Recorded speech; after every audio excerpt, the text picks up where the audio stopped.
Hi.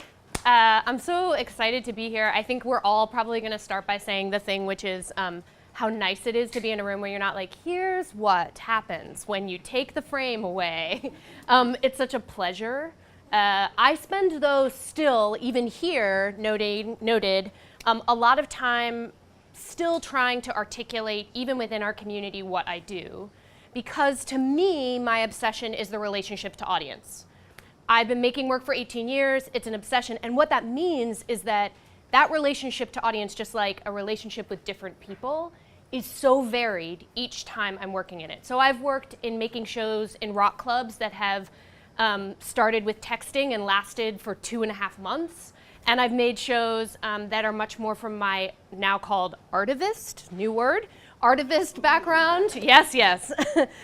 Being in solar power, taking trucks through parking lots in North Carolina to create dialogue. So sometimes I'm working for a brand, sometimes I'm working for the UN. So these are vast, different kinds of audiences. And so I start today by saying, first, that I'm not necessarily talking about casting the audience. I'm actually really talking from my obsession with the audience. And I think I press this button. No. I do not press that button. I press that button. I don't know how to work buttons, but I know how to talk to audiences, I guess.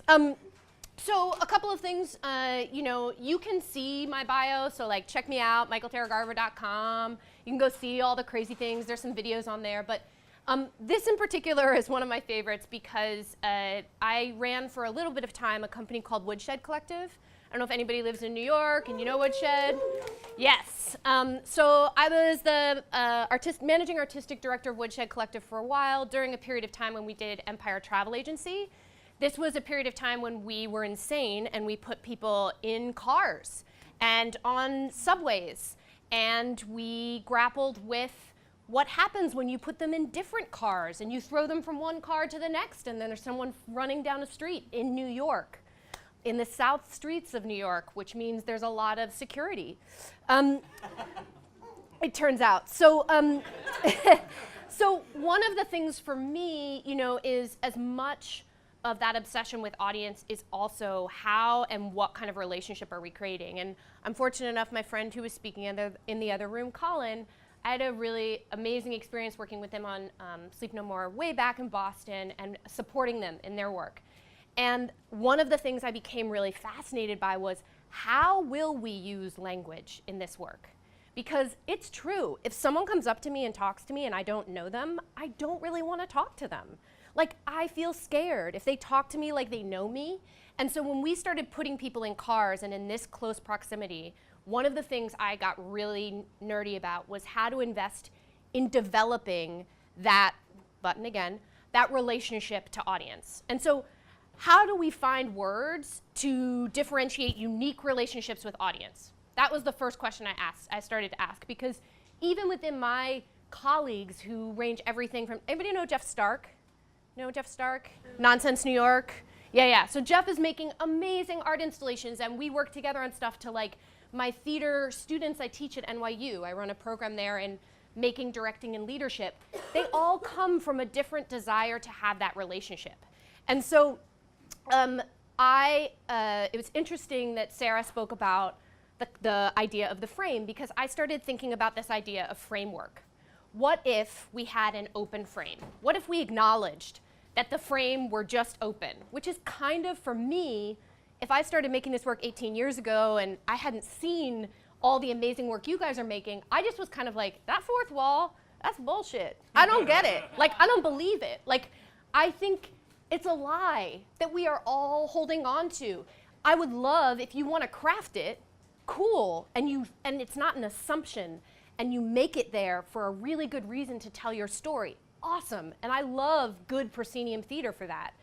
But I decided that the frame was actually open, and and instead of assuming that it was there and I had to break it, I just was going to start with that it's open. And within that, there's all sorts of stuff. There's promenade work, there's installation, Later on, you can read things I've written that start to try to differentiate all these words. I'm not going to go into it. Interactive, site-specific, immersive, simultaneous storytelling. We did a piece I'll show you here where we had 16 simultaneous tracks through New York Public Libraries, all at the same time, running them on Slack, which is the best invention for immersive simultaneous storytelling that they didn't know.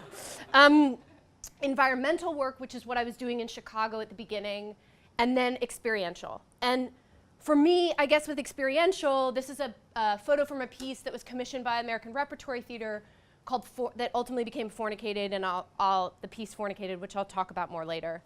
But the thing about experiential for me is, as coming up as a theater nerd, what I would argue, and having kind of evolved from being a theater nerd to a different kind of nerd, to maybe this immersive nerd, or open framework nerd, is that I think the real thing that we are, the beginnings of theater, the beginnings of this kind of person-human liveness, was about how we could understand what it is to be human. We do this to reflect back and forth similar experiences of what it is to be human. And now, to be human includes technology. It is not the only way to be human, but it includes technology. And so I became obsessed with this idea of experiential had to include technology. Here are some other words. These are words I use with my students. I'm going to just fly through them. Words I use that they have to answer that help them define their relationship with audience. What's the context? So like, what's going on in the world? If you want to make something and pretend the world outside isn't happening, you're lying. Let's not lie. So they start with context. Context has a lot to do with casting. So I'm really, really strong with them about what's the world you want to make? What do you want to reflect? How do you want to put different races and gender and representation on your stage? Then there's the world you make. You're making a world. And at some point, even though there's an open frame, you're deciding the boundaries of the world that the audience and the piece of art are going to live within. You're deciding the range of time. You're deciding all these different things about how that world works. And then there's the core, which I'll go into in a second, which is like, obviously, the core. But then there's the articulators. And I started using this instead of like all the other things, which was, how are you articulating your core to the world? And if you do it in a really amazing way, that articulation takes people out into the context. Oh, those are lights.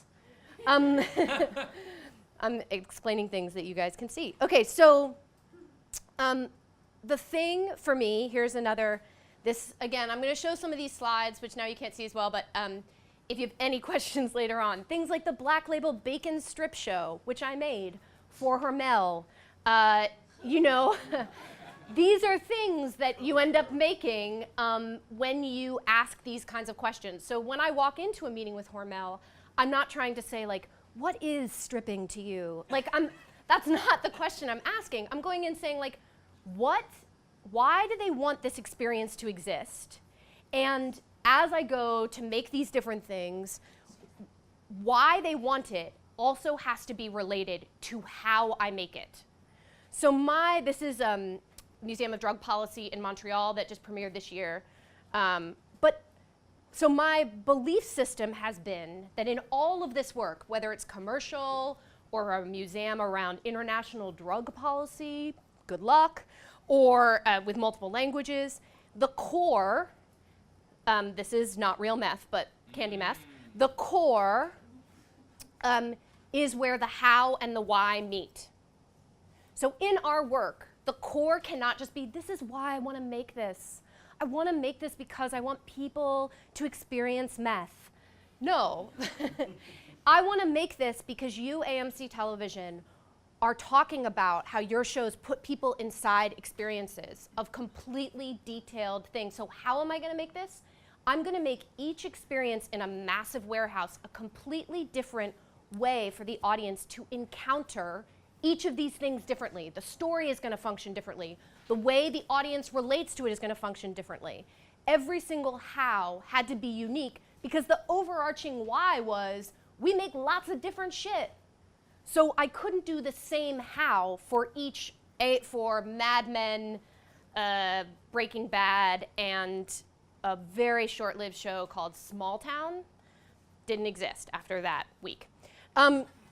So what I would say is you start with the question of why are you having a dialogue with audience, and at the same time, the next step is how are you having the dialogue with audience? So if the beginning of theater was like figuring out what it was to be human, we created a dialectic. It wasn't just that we stood up here and I talk at you and then you took that in. It was a conversation that was being created. So this is a continual conversation, and it can't just be why are we having the conversation, but also how. So another thing to think about, if you're gonna move an audience, which you might, why are you moving an audience? Has to be related to the how you're moving an audience, like literally moving them, right? Because the deal is if somebody on the street pushes me, I get mad. I don't want to be pushed. I don't want to be pulled. I don't want to be prodded. I want to have directed freedom. So this is where I think a lot about if I am interested in the audience moving, there must be, my job as creator and my collaborators is how do we create directed freedom? And then the other question I always ask is how can you start from where the audience actually is? Again, I'm a truth person. What is this really? If they're on their phones, how do we start from there? If I'm starting with them on the train, which I've done, on a subway, New York subway, there are people around them who are not wearing the magic pin that is a part of this experience. So where are they actually and what are they relating to? Not just me. I can't pretend that not the rest of the world is not here. And then how does where they are evolve and change? So how do I want to take them on that journey? Not just say like, I know you got that pin on, we're on the train, come with me now. You know, there's got to be an evolution of that relationship. So casting the audience, again, a lot of words here, and I hope you'll come find me, and I'm speaking on some other panels, so maybe I'll talk about them. Comfort for discomfort, this was spoken about earlier today. We gotta put people in a way, every human being is different, so how are we going to develop, not their comfort as in we shouldn't challenge them, but the thing that Sarah was talking about, safety, so that they can get uncomfortable in the right way. Permission, don't touch me if I don't know you're going to touch me. How do we deal with permission in this moment in time right now?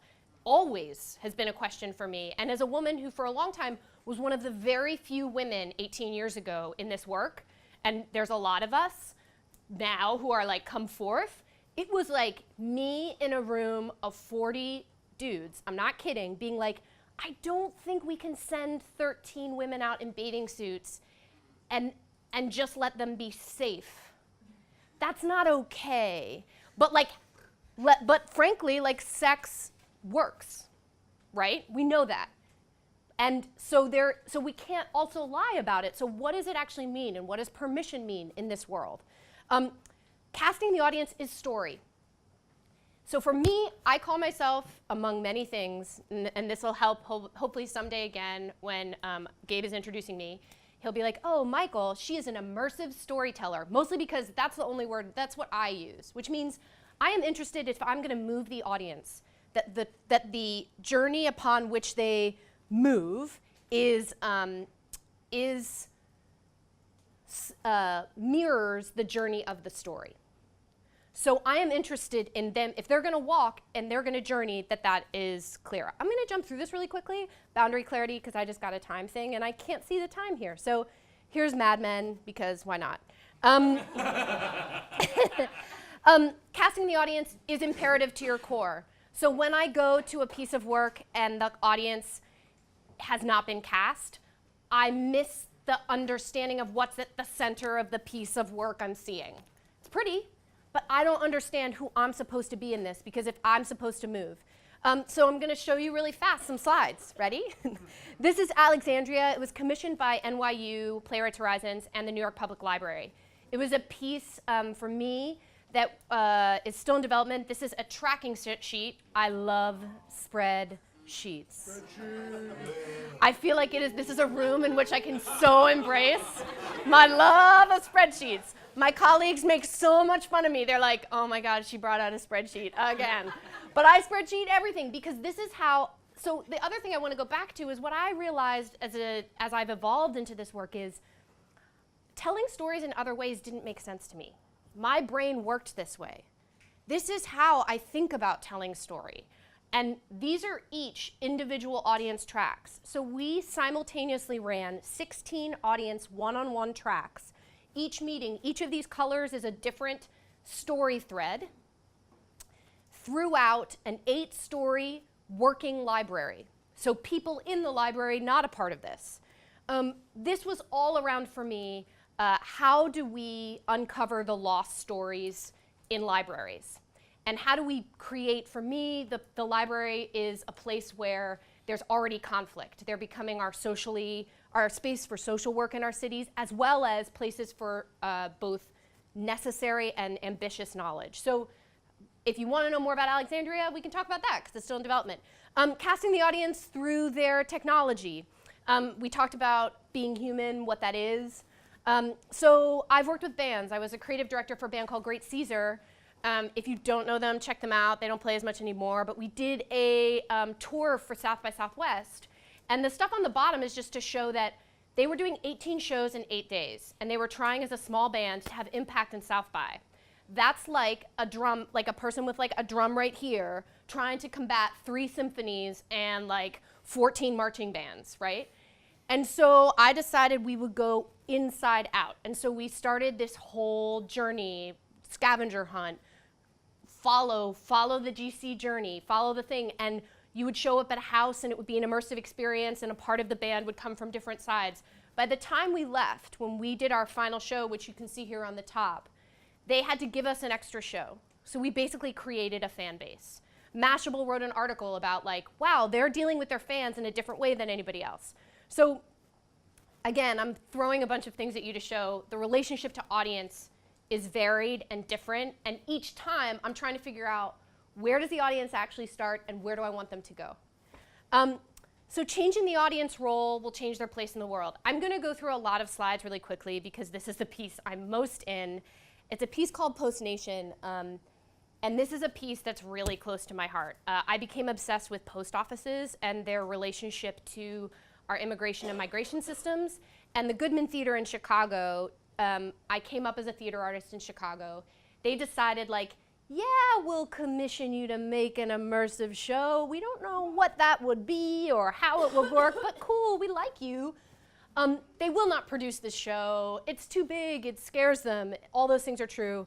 But I spent 2 years building this piece which puts audiences, starts them in cultural intersections throughout a city, puts them through a post office line where a play happens around them, gets them to find a letter, and these are all like schematics of how this all works, gets them to find a lost letter, and then puts them in the back of postal trucks as a shipment.